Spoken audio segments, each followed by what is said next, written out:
want to relax. And what I discovered after a few years was that those immigrants, they actually implemented commercial radio within themselves, because nobody in Sweden would understand what they were talking about. So they invented commercial radio before it was even legal in Sweden, and they did it. And of course they made a lot of money, and they started to promoting their own businesses within their own community, and became wealthy and powerful through that. And now the regular Swedish commercial radio stations are employing Iranian immigrants because they know how to make commercial radio. That's a perfect example. So we are talking about the future. We are studying the future as far as we can study the future. That's our point. If you want to read books about France today, or France of the last 20 years, read Baudrillard. He wrote fantastic books about the consumer society, which we're still living in. But we are not writing Baudrillard 2.0. We're moving on. We want to, Baudrillard is dead now. Our job is to read Baudrillard, understand what he said, and apply it on the new technology that he didn't know about. Because Baudrillard died before even the internet took off. And what we're doing now is we're just using, all the theories we're building are from Spinoza, Nietzsche. A lot of it is French. Lacan, Deleuze, Foucault, Baudrillard are enormous influences for our thinking as philosophers. But what we're doing is we're applying their ideas. What would Nietzsche, what would Karl Marx, what would even Hegel say today if they saw today's society and predicted about the future? That's the job we're supposed to do. And the reason that your father is still powerful.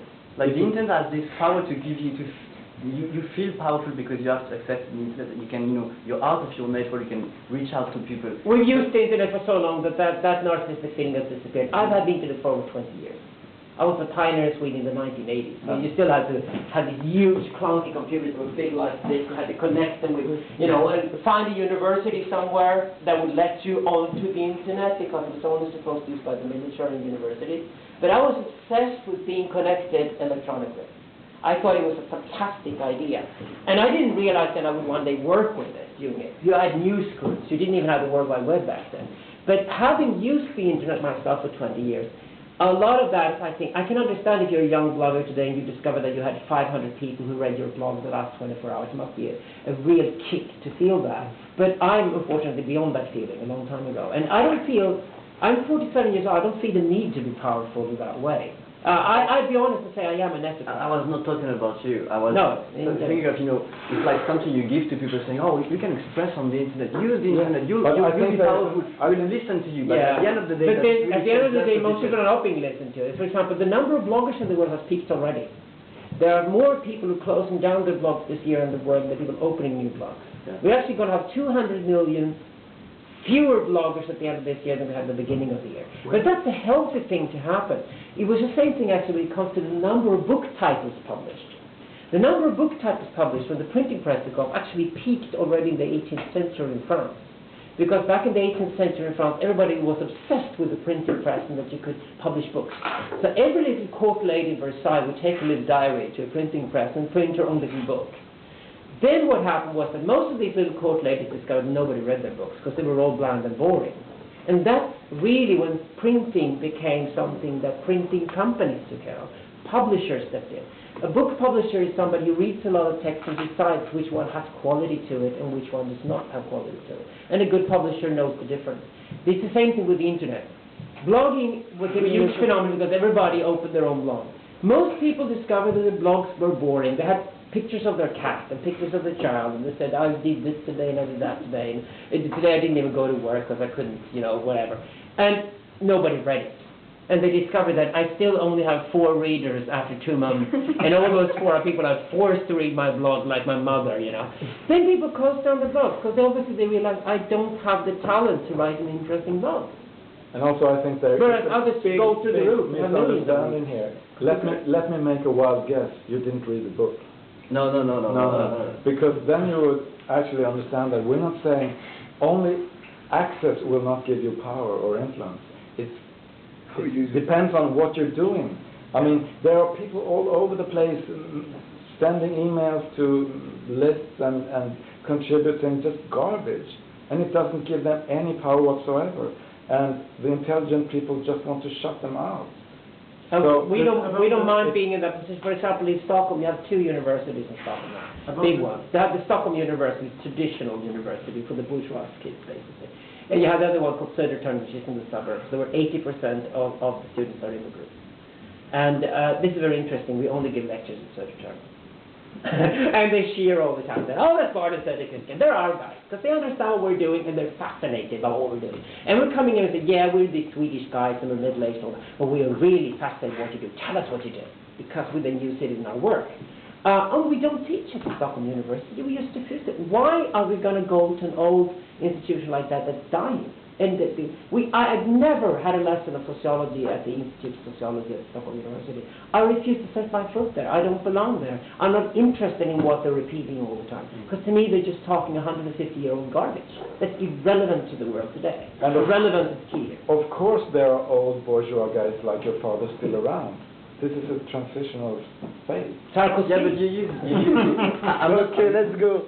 Nicolas Sarkozy. I would say Nicolas Sarkozy is probably the last non-internet president of France. Okay.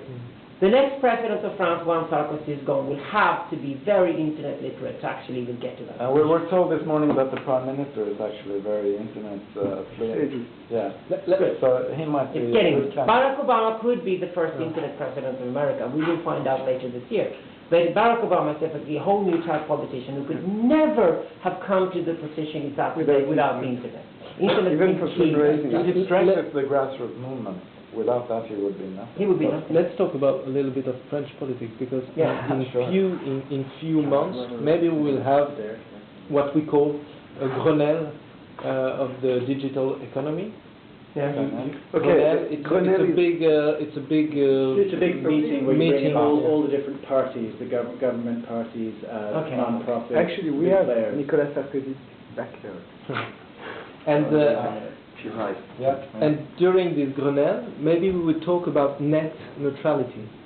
Net neutrality, interesting word. Yeah, and because maybe I'm sure you've heard about it last week or last month. A lot of people are talking about the possibility that the net neutrality could be completely could disappear, because big companies want to take the power on the network and give a special access to people that pay a special bandwidth. I think that would be very bad business. That's not going to happen. That's applying old theories on a new medium that are really dated, and I can guarantee that's not going to happen. The internet is moving towards zero cost. That's the basis for our theory when we say money is becoming less relevant. If you place money as the number 8 priority of young people today, it is because the internet is all about social communication and not about money. And we have what we call the intentional principles in the book. Attention, sociologically, is the mix between trustworthiness or credibility and being known. And awareness. And awareness and credibility are the two things you have to work with when it comes to attention. There are no neuroscience involved in that.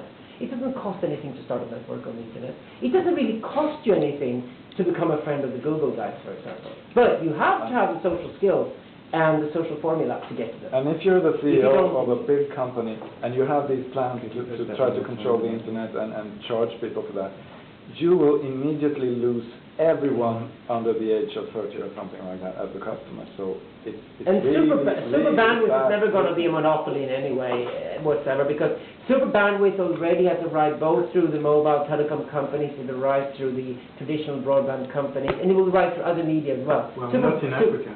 Right. Oh, it does there too. It does there too. So the big companies said that if you get rid of the state telecom monopoly, for example, if you take people like France Telecom, like people who bring the internet everywhere, in the house, in your office, etc.